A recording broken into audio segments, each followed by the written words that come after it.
program Diabetes Reversal. I am dietitian Neha Gupta. I am here to guide you how to overcome diabetes. चलिए start करते हैं। Diabetes क्या है? सबसे पहले हम जानेंगे डायबिटीज के बारे में। डायबिटीज है क्या? तो मैं आपको बताना चाहती हूँ कि डायबिटीज कोई बीमारी नहीं है। डायबिटीज एक मेटाबॉलिक डिसऑर्डर है, एक लाइफस्टाइल डिसऑर्डर है जो किसी को भी हो सकता है। मेटाबॉलिक डिसऑर्डर मतलब जब हमारा डाइजेशन प्रॉपर नहीं होता है, या एक तरह से कह सकते हैं डायबिटीज किसको होता है, जिसके बॉडी में इंसुलिन का एनफ प्रोडक्शन नहीं होता है, उसे डायबिटीज हो जाता है। हमारे बॉडी में इंसुलिन बहुत ही ज्यादा इंपॉर्टेंट काम करता है। हमें कुछ भी वर्क करना होता है, कुछ भी करना होता है तो हम कहते हैं कि हमें एनर्जी चाहिए, या मुझे बहुत वीकनेस लग रही है, मैं काम नहीं कर पाऊंगा, मुझे बहुत थकान लग रही है। तो हम लोग क्या करते हैं? सब लोग कहते हैं, मम्मी बोलती है ग्लूकॉन डी ले लो या शरबत पी लो गर्मी में। तो उससे क्या होगा? हमें एनर्जी मिल जाएगी, और जैसे एनर्जी मिल जाएगी वैसे ही हम एक्टिव हो जाते हैं। तो हमारे बॉडी के सेल्स तक एनर्जी जाती कैसे है? आप लोगों ने देखा होगा जिसको भी डायबिटीज रहता है वो बहुत थका थका सा रहता है। वो कहता है कि मैं कुछ भी खाना खा लेता है बट वो कुछ उसका काम करने का मन नहीं करता है। वो हमेशा कहता है कि मुझे बहुत सुस्ती लग रही है, बहुत कमजोरी लग रही है, मैं नहीं कर पाऊंगा। तो ऐसा क्यों होता है? क्या आप लोग जानते हैं इस बारे में? ऐसा इसलिए होता है क्योंकि उनकी बॉडी में इंसुलिन हार्मोन प्रॉपर वर्क नहीं करता है। इंसुलिन हार्मोन का जो वर्क है वो प्रॉपर नहीं होता है, या इंसुलिन हार्मोन प्रॉपर सिक्रेशन नहीं होता है उसका। उसको जितने अमाउंट में निकलना है वो निकलता नहीं है। अगर निकलता है तो उसका यूज नहीं हो पाता है। बहुत सारी चीजें हैं, ठीक है।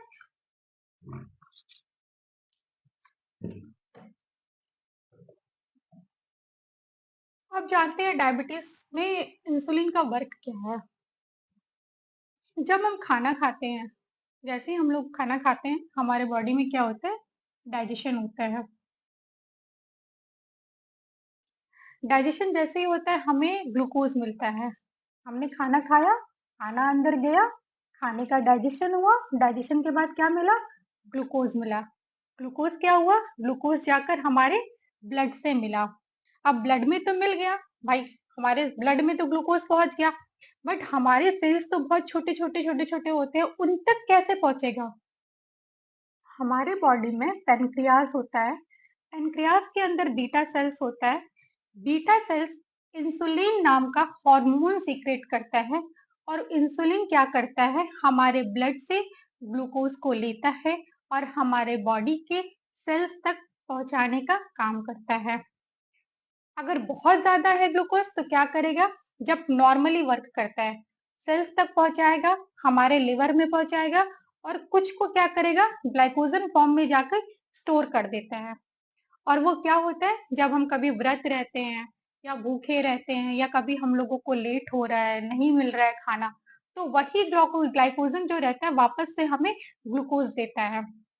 वो हमारे बॉडी में जाके एनर्जी देने का काम करता है, ठीक है। यानी इंसुलिन बहुत इंपॉर्टेंट रोल प्ले करता है हमारी बॉडी में। अगर इंसुलिन ना हो तो हमें एनर्जी नहीं मिलेगी। तो जिन लोगों को भी डायबिटीज हो जाता है उनके साथ क्या होता है? उनकी बॉडी में इंसुलिन प्रॉपर नहीं निकलता है। अगर निकल रहा है तो किसी न किसी रीजन के वजह से वो इंसुलिन क्या करता है? हमारे बॉडी के सेल्स तक एनर्जी यानी ग्लूकोज को नहीं लेके जा पाता है। इसी को बोलते हैं इंसुलिन रेजिस्टेंस होना। इंसुलिन रेजिस्टेंस का मतलब इंसुलिन का ठीक से काम ना कर पाना, ब्लड से ग्लूकोज को ले जाकर सेल्स तक ना पहुंचाना, ये काम होता है। एक सेकेंड।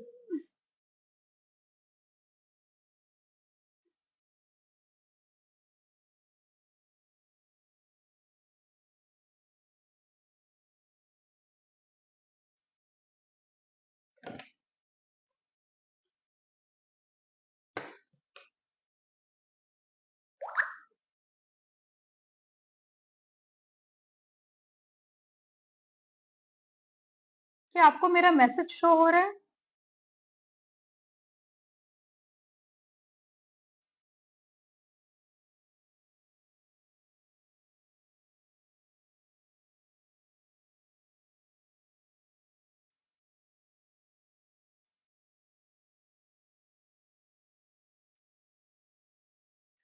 चलो ठीक है, आप लोग बाद में मुझे मैसेज कर देना, मैं देख लूंगी। ठीक है, अभी क्या होता है, हाँ, मैं डायबिटीज के बारे में बता रही थी। तो डायबिटीज क्या है? क्रॉनिक कंडीशन भी है, और एक तरह से देखा जाए कभी कभी अक्यूट भी होता है। यानी कि डायबिटीज किसी किसी को लंबे समय से हो जाता है और किसी किसी को कुछ समय के लिए होता है और वो ठीक हो जाता है। क्रॉनिक मीन्स जो लंबे समय से चला आ रहा है, यानी किसी को 3 साल, 4 साल, 10 साल, 15, 20 सालों से डायबिटीज है, तो वो किस में आते हैं? वो क्रॉनिक में आते हैं। अक्यूट में कौन आता है? अक्यूट में वो लोग आते हैं जिसको कुछ समय से डायबिटीज हुआ है। जैसे कि आप लोगों ने सुना होगा, प्रेगनेंसी में अक्सर लोगों को डायबिटीज हो जाता है। डॉक्टर्स मना कर देते हैं कि आप केला नहीं खा सकते हैं, आम नहीं खा सकते हैं, चीनी नहीं खा सकते हैं। क्यों? क्योंकि आपको डायबिटीज हो गया है। तो उस टाइम पे ऐसा क्या होता है, हमारे बॉडी में बच्चे के साथ प्लेसेंटा जुड़ा होता है। प्लेसेंटा से कुछ ऐसे हार्मोन सीक्रेट होते हैं जिसकी वजह से इंसुलिन रेजिस्टेंस हो जाता है, और इसी वजह से हमें डायबिटीज हो जाता है। आफ्टर डिलीवरी सही हो जाता है। जैसे ही बेबी बाहर आता है उसके साथ ही प्लेसेंटा भी बाहर आएगा, और उसके साथ साथ डायबिटीज भी खत्म हो जाता है। तो उन लोगों का डायबिटीज जल्दी ठीक हो जाता है, बट जो क्रॉनिक वाले हैं उनको टाइम लगता है ठीक होने में। क्रॉनिक वालों को अगर मैं भी ठीक करूंगी थोड़ा टाइम लगेगा, बट हाँ, उनका डायबिटीज रिवर्स हो जाता है, ये मैं श्योर हूँ, और बहुत से लोगों का हुआ भी है। मैं आपको बता रही हूँ अभी डायबिटीज रिवर्सल के बारे में। डायबिटीज रिवर्सल मैं कैसे करूंगी वो सारी चीजें मैं आपको लास्ट में बताऊंगी। अभी सबसे पहले आप लोगों ने जाना डायबिटीज क्या है, इंसुलिन रेजिस्टेंस क्या है। अब मैं बात करती हूँ सिम्टम्स क्या होते हैं डायबिटीज के, कैसे पता चलता है लोगों को कि डायबिटीज है, या ऐसा क्या होता है, ऐसे कौन से चेंजेस होते हैं जिससे उन्हें लगता है कि कहीं मुझे डायबिटीज तो नहीं हो रहा, या मैं ऐसा अब कौन सा टेस्ट कराऊं, कैसे मुझे पता चलेगा।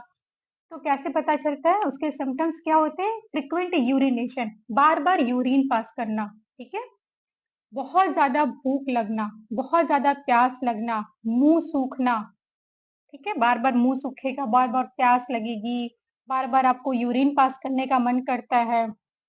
ये सबसे पहला सिम्टम होता है, ठीक है। तो जैसे ये सारे, अच्छा, खाना खाना, बहुत ज्यादा भूख लगती है, कितना खाना खा लो ऐसा लगता है पेट ही नहीं भरा है मेरा। तो ये सारे सिम्टम है, जैसे ये सारे सिम्टम महसूस होते हैं किसी को तो लोग बोलते हैं कहीं मुझे शुगर तो नहीं हो गया। तो हाँ, हो सकता है, बिल्कुल हो सकता है आपको, इसलिए आपको ये सारे सिम्टम आ रहे हैं। तो उस टाइम चेक कैसे करते हैं? खाना खाने के तुरंत बाद अगर कोई अपना ब्लड शुगर लेवल चेक करता है तो वो हमेशा बढ़ा हुआ आएगा, लेकिन उससे ये कंफर्म नहीं होता है कि आप डायबिटिक हैं। हो सकता है आपने खाना खाया हो या आपने बहुत ज्यादा काम किया हो, इस वजह से आपको भूख लगी हो, या आप बाहर से आए हो इसलिए आपको प्यास लगी हो। कभी आप, मौसम ऐसा होता है कि बार बार ऐसा प्यास लगता है, तो इसका मतलब ये तो नहीं होता ना कि हमें डायबिटीज है। तो कैसे चेक करते हैं? इसके लिए टेस्ट होता है HbA1c टेस्ट। कौन सा? HbA1c। इस टेस्ट को आप कराते हैं, उसमें कुछ रेंज होता है। जैसे कि अगर आपका 5.7 से बिलो आता है तो आप नॉन डायबिटिक हैं। अगर 5.7 से 6.5 के बीच में आता है तो आप प्री डायबिटिक हैं। 6.5 के अबव जाता है तो आप डायबिटिक हैं, ये कंफर्म है।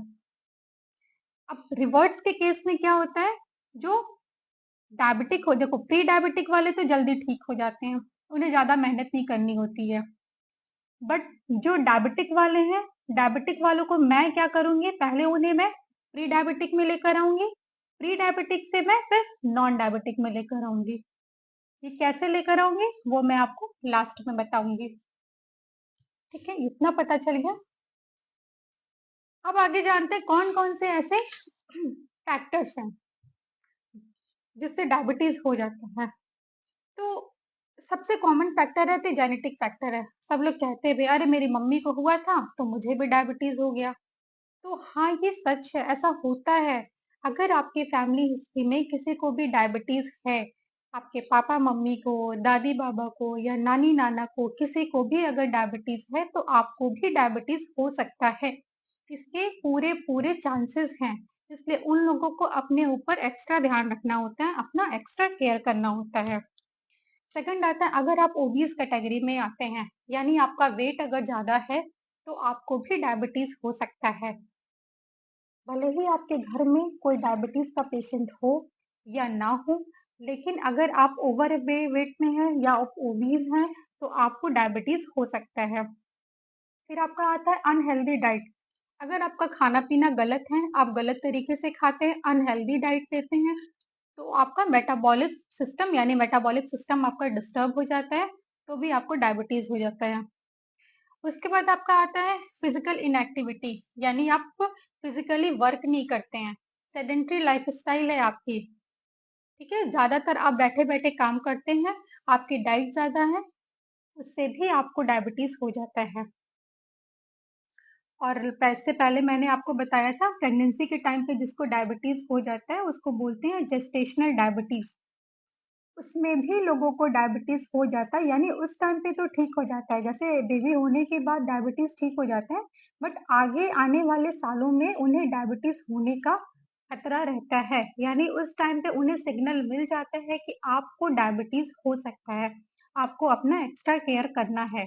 तो ड्यूरिंग प्रेगनेंसी वो अपना केयर कर लेते हैं, बट उसके बाद भी उनको लाइफ स्टाइल पूरी तरह से चेंज करना होता है कि उन्हें आगे चलकर डायबिटीज ना हो। इस पे पूरा पूरा उन्हें ध्यान रखना होता है। ये हो गए फैक्टर्स, ठीक है। अब हम बात करते हैं, देखो, जो uncontrolled diabetes can lead very health risk complications like cardiovascular disease, ठीक है, सीवीडी, हार्ट अटैक, स्ट्रोक, ये सारे प्रॉब्लम्स हो सकते हैं जिसका अनकंट्रोल्ड डायबिटीज रहता है। इसका मतलब ये है कि हमें अपने डायबिटीज को पूरी तरह से कंट्रोल करके चलना है। अब मैं आपको बताती हूँ कि डायबिटीज कंट्रोल होगा कैसे। How to manage your blood sugar level, कैसे मैनेज करेंगे, तो इस पे मैं आपके साथ वर्क करूंगी। मैं वर्क कर रही हूँ 3 पिलर्स पे। कौन कौन सा है? फर्स्ट है आपका डाइट, सेकंड है आपका एक्सरसाइज, एंड थर्ड है आपका लाइफस्टाइल। मैं इन तीनों पिलर्स पे वर्क करूंगी, जिससे आपका 5 पिलर्स ठीक होगा। आपका 5 पिलर कौन कौन सा है? Physical health, mental health, social health, emotional health and spiritual health. ये पांचों मैं सही करूंगी अपने 3 पिलर से, थ्रू डाइट के थ्रू, एक्सरसाइज के थ्रू और लाइफस्टाइल के थ्रू।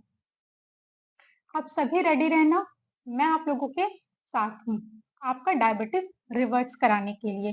बस आप लोग मुझे कमेंट्स में बताना कि आप सभी लोग को जिसका भी डायबिटीज है, यानी जिसको भी डायबिटीज है, उसका शुगर कितना रहता है, मैं जानना चाहती हूँ।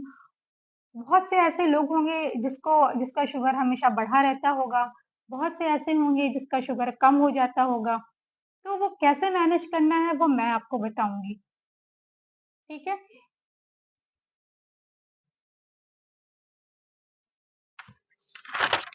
मैंने आपको बहुत कुछ बता दिया है अभी।